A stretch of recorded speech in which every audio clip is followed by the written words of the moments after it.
A mood of frenzied excitement now grips Westminster. As embittered former aide Dominic Cummings pours his vitriol on the Prime Minister, the air is thick with claims of chaos and sleaze.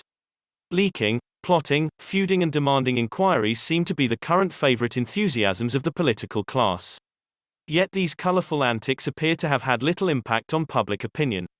In fact, one poll yesterday showed the Tories have extended their lead over Labour to 11 points.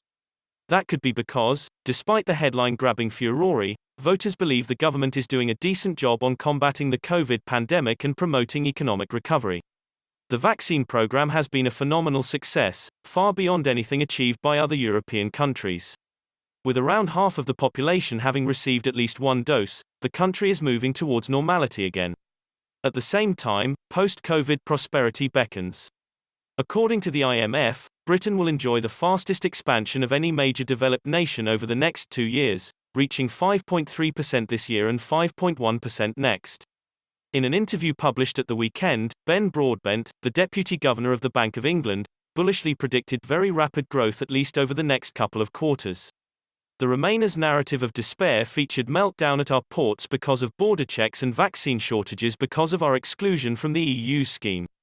But the sclerotic Brussels empire is the one in real trouble, as Britain forges ahead. What we can see now is not a post-Brexit decline, but a Brexit bounce. Forecasts of unmitigated gloom have been wrong and deceitful, writes Wolfgang Münchau, director of specialist news service Eurointelligence. Contrary to the grim Remainer propaganda about dwindling trade and paralysed docks, British exports to the EU recovered in February by £3.7 billion to £11.6 billion, close to last year's £12 billion monthly average. Similarly, a vast exodus of financial services jobs to Europe never happened. Other indicators are just as promising. A recent survey showed 1 in 3 German businesses plans to increase their investment in Britain. Financial giant Goldman Sachs has just announced it is to open a new office in Birmingham, explaining, "We see this as a tremendous opportunity to enhance our UK presence and continued delivery for global clients," words that confound all the bleak warnings from the pro-EU brigade about Britain's post-Brexit isolation. In the same vein, Guillaume Faury, head of the mighty Airbus conglomerate, declared recently that, "We want to grow in the UK, having been reassured by our trade deal with the EU." That deal is due to be formally ratified by the European Parliament tomorrow, making a mockery of eager Remainer speculation that the current dispute over the Northern Irish border would be an insurmountable stumbling block. Yet the facts keep contradicting the dogma.